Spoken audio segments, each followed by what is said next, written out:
How you guys doing? I'm Emmett, and this is your Real Estate Minute.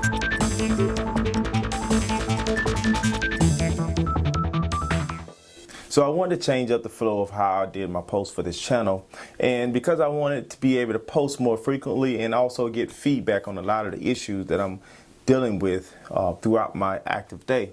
Now, I am a real estate broker here in Central Florida and in South Florida, and there's a lot of things that I'm going through on a day-to-day basis, which I could use you guys' feedback to help me sort out my options. Now, there's one particular issue that I'm dealing with it's pertaining to a seller that I'm representing down in South Florida. It's in my farm neighborhood, so therefore, you know, it's a sort of unique niche that I have down in South Florida. So to give a little, I want to say a brief background about what's going on with this particular transaction, is the seller prior to me had another listing agent representing him for a lesser amount, asking price. The agent was not able to find a qualified buyer during the time that the seller gave them. I don't know the details of that contract. I really didn't even go into that depth because the seller seeked me. I did not seek him. So once the seller seeked me, I took over the contract, but he did want me to increase the price based on from what the other listing agent had it at. I was fine with that. I did ask him to make some proper repairs to the house that would justify our price increase. He agreed, but he did not do it. So I don't know where we got with that, but anyhow, moving along. So we increased our asking price. We went through the details of the marketing and the professional video and what strategies that I would use. And so we end up doing a professional video and photography. I used multiple streams of advertisement. Some included the social media, online, email, every door delivery, you know, almost every advertisement you could possibly put together. But anyhow, I found me a qualified buyer before we put it on MLS. So by the time we put it on the MLS, we was actually negotiating the price. But because we found a buyer so fast, my seller wanted a higher amount for his house. So I had to go back to the buyer and, you know, to let him know that, hey, you know, the seller wants more money, wants me to change the price on the MLS. Now that's day one on the MLS. But anyhow, the buyer agrees to the higher purchase price. And so the buyer and seller mutually agrees to this purchase price. We go into contract, the property goes into escrow. Cool.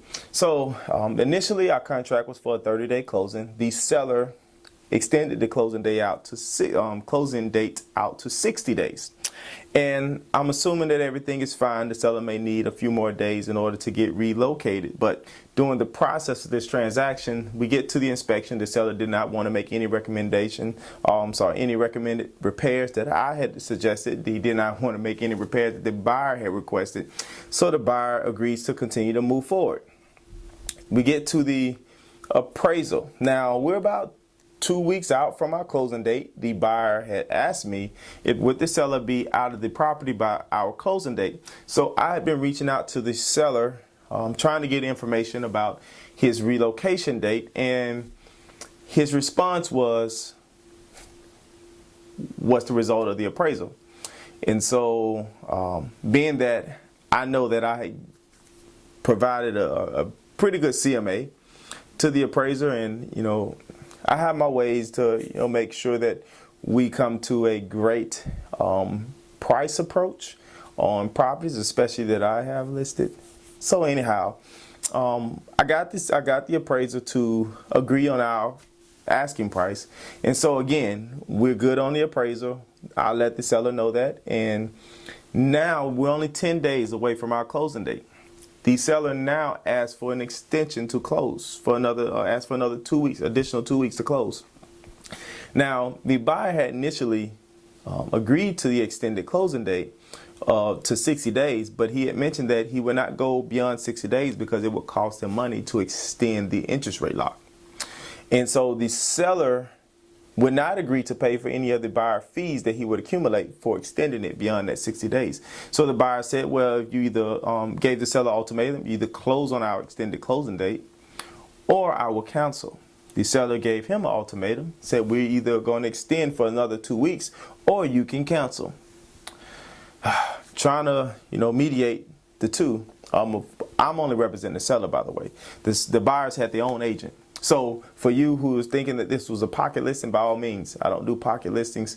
I just have my ways of advertisement. If your agent is in my email database, then they will get the same email that my other potential buyers will get as well. There's no, I don't do pocket listings, very ethical. So anyhow, this buyer did have an agent. So mediating this situation with the agent, the day after the closing, buyer cancels. Seller, asking me, well, why are they canceling? Well, they told you why they was going to cancel. Anyhow, so the seller wants me to relist the property. And I guess let me hold that thought right there. So the buyer agents already reached out to me and let me know the day after closing that the buyer is seeking an attorney to come after the seller because the seller breached the contract, which they have every right to do so. So because they did that, I sent the contract and my listing agreement to my attorneys to make sure that I'm not in any way, form, or fashion liable for anything that the seller did not do or was supposed to do. So anyhow, he confirmed that I'm in the clear. There's nothing that I did throughout this process because I gave him the whole long list of communications back and forth, my due diligence for disclosing everything to the seller and the timelines, the due dates, and so forth. And so, but he also told me that I am due a commission because my job was completed. And so he mentioned that because I brought a ready, willing, and able buyer to the closing table that was ready to close upon our mutually agreed closing date, and the seller breached the contract, I did the job I was hired to do by bringing the buyer to the closing table for his asking price.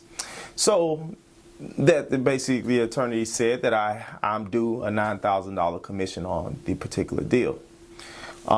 It's good on my behalf. I'm happy about that, but I'm not in the business of suing people. I'm in the business of selling people a house. And I know that we do things within the legal boundaries, and I just like to be ethical. I like to, do things, I want to say straightforward, because I know I can get the house sold. But now I'm dealing with a different type of seller, because now this seller comes back to me, and for one, he wants more money. And he wants me to do a new listing agreement for a higher amount. Now, my only concern with that is that I know that I have 3 years to, I want to say, go after or get a judgment against the seller for my $9,000 worth of commission that I'm already due. I don't know, or I don't want to put myself in a position where I lose that leverage. Not saying that I want to go that route, but now the seller is sort of being unrealistic because he wants us to go up on the purchase price, which we've already appraised at our current purchase price, but I know it was a stretch. So now he's going into uncharted territories, which I'm not so sure that the house will appraise for anything beyond that because of the actual condition the property is in. I mean, it does need some work, and it's deferred maintenance on the particular property, and he has not and not willing to do any repairs to it. So one good thing is, it was a conventional buyer, so it's a conventional loan, so that appraisal does not stick with the property, so we can still accept FHA, VA, and other conventional loans, as long as it wasn't Fannie Mae, and I don't think it was a Fannie Mae conventional. But anyhow, so it still gives us leverage to have a strong purchase price, because we have all buyers able to come back at the property. So I'm okay with finding another buyer, but I'm not wanting to sign another listing agreement for a higher amount, and I don't know. I actually have not consulted with my attorney about that, but he told me when I mentioned it to him that it was a waste of time for me to list it for more money if it already appraised for less, and for me to go and ask for more money. So when I talked to the seller about, okay, well, if the property does not appraise for this higher amount, will you be willing to sell at the appraised value? His response to me was, no, the buyer needs to bring the difference to the table. So this is where I have an issue. And this is why I'm bringing this issue to you. What do I do? What do I do? I've been through many situations. I walked away from some deals. But this deal is, I just don't know which way to go with it. And so I'm seeking your advice, what are your recommendations, your feedback? I want to do my due diligence, sell the house. So I don't want to go the lawsuit way. But it's like the seller's backing me in a corner where it's like, okay, I know you've done a really good job, and I know you can do, even better job. If I want more money, I know you can get me more money. But if you can't get me more money, then I'm not going to sell my house. And that's the position he's put me in. And so I'm just not really sure if I'm willing to sign that contract, because I don't know what it's going to do to my leverage on the back end for the other contract where I'm already due $9,000 in commission. Anyhow, if you guys can please just give me feedback. I'm looking for direction to go. Again, I'm just trying to stay away from the lawsuits. I don't want to get in the business of suing people, but I understand we're in a business and we're working within some legal guidelines.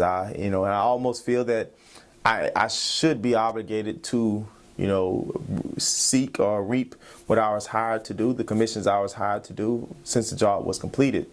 But I don't know. What do you guys think about it? Please give me your feedback. You can always send me a text message or send me an email. I have my contact information below. I'm Emmett. This is your Real Estate Minute.